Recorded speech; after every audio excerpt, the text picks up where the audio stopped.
Here we go again, everybody. We have Satoru Gojo, who is well known for having his infinity, which slows things down until it stops within his space. And then we have Sun Jin Woo, a literal god of death from soul leveling, who literally messes around with infinite realms and creatures that can kill entire gods that make universes.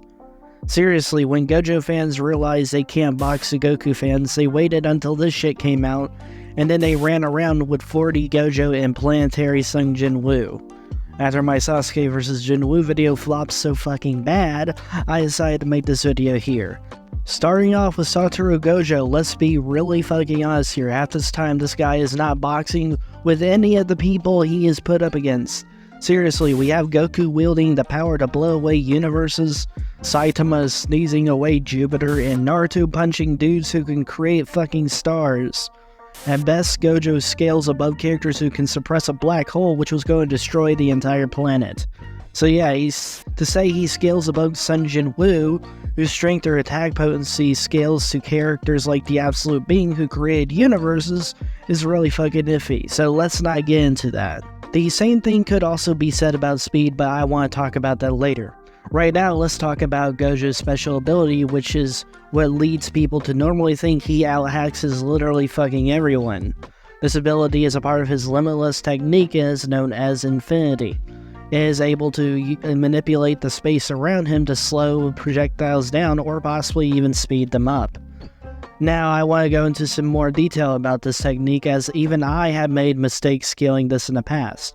Infinity is not actually infinite. It works within a finite space, and each mathematical idea used to explain infinity, such as the Zeno's paradox and conversion series, supports this notion. Eventually, things will converge and hit him, which means he literally slows and speeds up objects as he wishes using the finite space around himself. This space is known as Gojo's World or Gojo's Sekai, which is why when Sukuna quote-unquote cut the world, cut the existence, and literally fucking everything, he was referring to Gojo's Sekai. He was targeting the space that Gojo controlled in its entirety so that it would ensure he hit Gojo. He could not do this before, but when Maharaka gave him a model of Gojo's Infinity, he was able to use this model and attack Gojo along with the entire space, ensuring that he would at least hit him.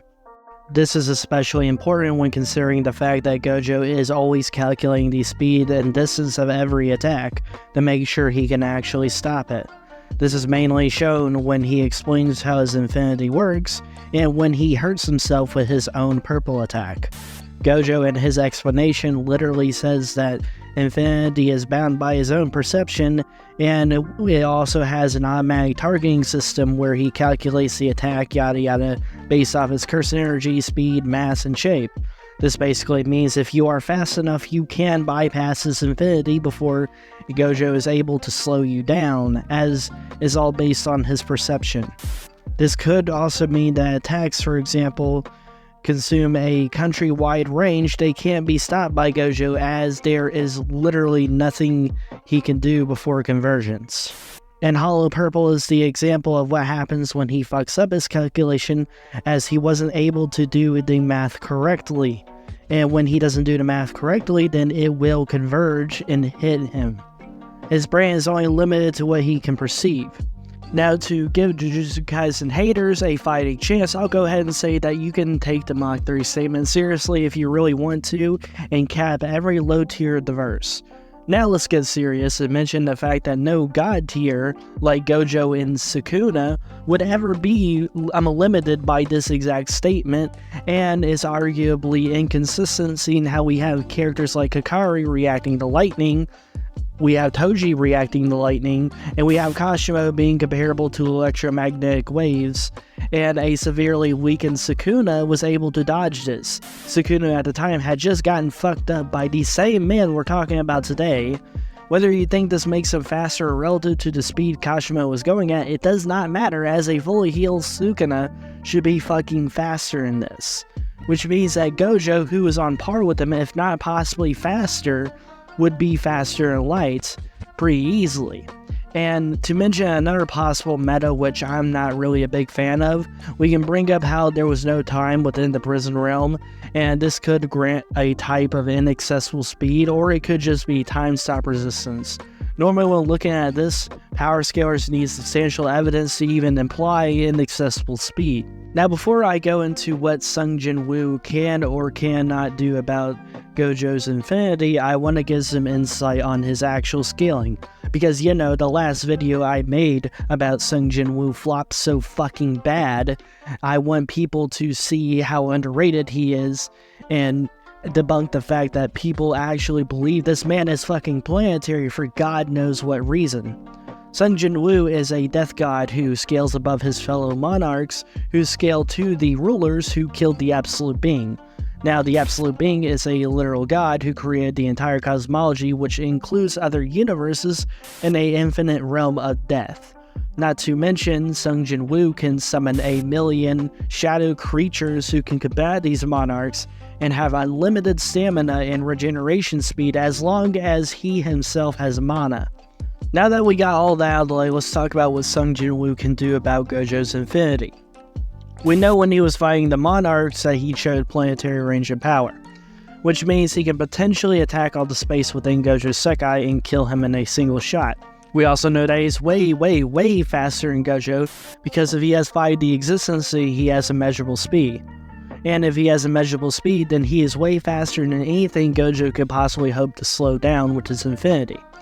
However, even without that, Sun Jin Woo in the beginning of the series was reacting to potentially light speed attacks, and due to how his stat boosts work, he can get thousands upon thousands of times stronger. What this means that Gojo should at least be faster in light, while Sun Jin Woo is at least massively faster in light plus, which means Gojo's perception and his infinity's targeting system could not hope to stop Sun Jin Woo if he comes at him. Even if we use the old meta saying that it's literally just an infinite wall, which is a blatant lie, we could literally just say that Sun Jin Woo is fast enough to bypass it with his fucking hand due to his immeasurable speed, in which case there's nothing Gojo can do in that case. But there's even the fact that Sun Jin Woo has blatant reality warping within the world of death. He could literally just pull Gojo in this world and just say, your infinity's gone, and that's just gone. Not to mention, he could even just erase Gojo's entire existence, which really isn't necessary, because if he is 5D, then none of Gojo's 4D to 3D hacks is going to work at all, because he would just bypass it due to being more complex. Now to address Gojo's domain expansion before we go to conclusions. The way his domain works is it pretty much floods your brain with information until you are completely immobile. There are a few ways to counter this. Be in contact with Gojo when it happens so that its effects won't work on you. Or just be too fast for the domain to surround you. Thing in Jujutsu Kaisen is a domain needs time to completely activate and surround you. And we know Gojo's attacks are at least faster in light, and seeing how this is his ultimate attack besides purple, we could argue it is faster in light. However, we established that a massive lowball Sun Jin Woo is massively faster in light plus. What does this mean? It means that he could literally walk and that shit will be in slow motion. In other words, Gojo is not going to be able to catch him. However, let's assume he does. Sun Jin Woo, along with other monarchs, have higher dimensional memories apparently and other shit involving your brain, which means most likely the information will not overload him, or some bullshit like that. Or we can just say, due to his higher dimensional power and existence, Gojo does not have 3D, 4D, or 5D hacks, some bullshit like that, therefore it does not work. So as you can see, characters with higher dimensional existence and power is pretty goddamn broken. Anyways, if you have made it this far into the video, then you will know that this is a fucking horrifying stomp. Like, it's bad. Like, once Gojo's infinity and domain expansion is proven to be useless, he's fucked. He is fucked. Like, there's nothing he can do. He can't even hope to beat Icarus in a 1v1, much less Sun Jin Woo, bro. Like, Sun Jin Woo takes power, he takes speed, he takes hacks, he slams, like, oh god, it's so bad. Anyways, so if you liked the video, please like and subscribe. Don't forget to check out the description, the comments for the links and stuff. There's channels and some other important stuff in there. Anyways, peace.